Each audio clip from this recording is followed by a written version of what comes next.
ખ્યાતિ હોસ્પિટલ બાદ પીએમજેએવાય કાર્ડના દુરુપયોગ અંગે આરોગ્ય મંત્રીની પ્રતિક્રિયા। આરોગ્ય વિભાગ અંગેની પ્રોસેસમાં જ્યાં લૂપ માલુમ પડ્યું એમાં કેટલાક લેભાગુ તત્વો ખોટી રીતે કાર્ડ બનાવ્યા। હોસ્પિટલો કે કોઈ પણ હોય એમની સામે પગલાં લેવાશે। સાથે જ આ મામલે અન્ય ત્રીજી ફરિયાદ પણ દાખલ થવાની છે। આ યોજના ઉપરનો વિશ્વાસ લોકોમાં બની રહે એ માટેનો અમારો પ્રયાસ રહેશે। યોજનાની અંદર પેશન્ટને દાખલ કરવાથી માંડી સર્જરી કરી અને જે ક્લેમ કરવાની આખી જે પ્રોસિજર છે એ પ્રોસિજરમાં જ્યાં લૂપ માલુમ પડી છે એ લૂપનો ફાયદો લઈને કેટલાક લેભાગુ તત્વોએ જે પ્રકારનો આ ફાયદો ઉઠાવવાની અને કદાચ આ ગુનાહિત કૃત્ય કર્યું છે।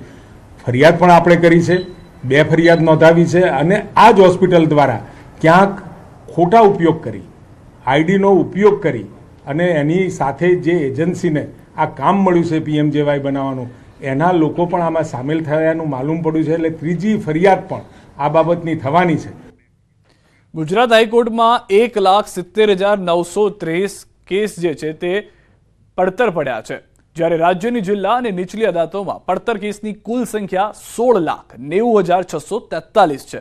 રાજ્યસભાના સાંસદ પરિમલભાઈ નથવાણીએ પૂછેલા પ્રશ્નને કાયદા અને ન્યાય રાજ્યમંત્રીએ આ પ્રત્યુત્તર આપ્યો। રાજ્યસભાના સાંસદ પરિમલ નથવાણીએ પૂછેલ પ્રશ્નના જવાબમાં કેન્દ્રીય કાયદા અને ન્યાય તેમજ સંસદીય બાબતોના રાજ્યમંત્રી અર્જુન રામ મેઘવાલે આ માહિતી પૂરી પાડી। મંત્રીના નિવેદન અનુસાર ગુજરાત હાઈકોર્ટમાં જજની કુલ મંજૂર કરાયેલી 52માંથી 20 જગ્યા ખાલી પડી છે, જ્યારે ગુજરાતની જિલ્લા તથા નીચલી અદાલતોમાં જજની કુલ મંજૂર કરાયેલી 1720માંથી 535 જગ્યા ખાલી પડેલી છે અને કુલ કેસ ગુજરાતની અંદર હાઈકોર્ટમાં જે પેન્ડિંગ છે તેનો આંકડો 1,70,963 છે।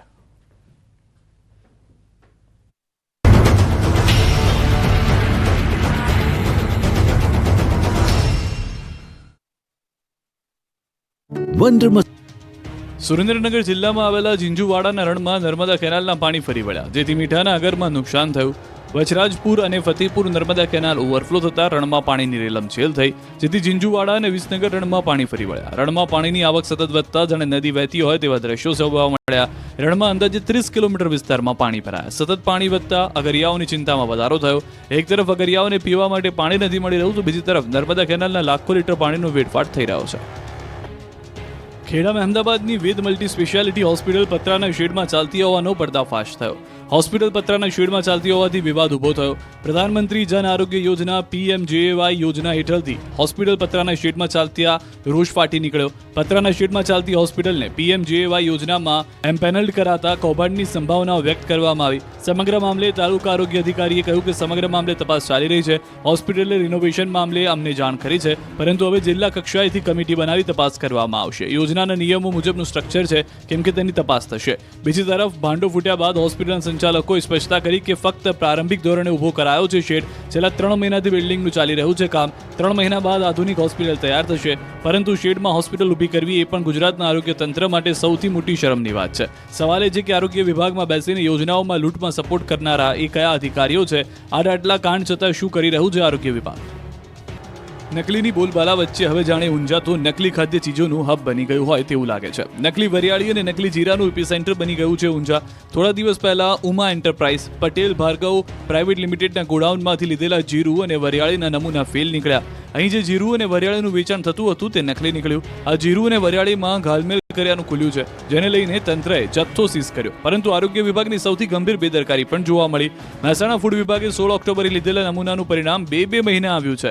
આ મહિના દરમિયાન અનેક લોકોને આ ખાદ્ય જીરું વરિયાળી પધરાવી દેવામાં આવી, જેને લઈને તંત્રની કામગીરી સામે પણ સવાલો ઉઠ્યા છે। રાજકોટના વિંછિયામાં પણ કાગળ પર 1, 2 નહીં 32 શાળા ચાલતી હોવાનો ઘટસ્ફોટ થયો છે। બોર્ડની પરીક્ષાઓને હવે થોડાક મહિનાઓ બાકી છે, વિદ્યાર્થીઓ તૈયારીમાં લાગેલા છે, ત્યારે રાજકોટ જિલ્લામાં કાગળ પર ચાલતી શાળા સામે આવી છે, જેમાંથી 1, 2 નહીં પરંતુ 32 વિદ્યાર્થીઓના બોર્ડની પરીક્ષાના ફોર્મ ભરાયા છે।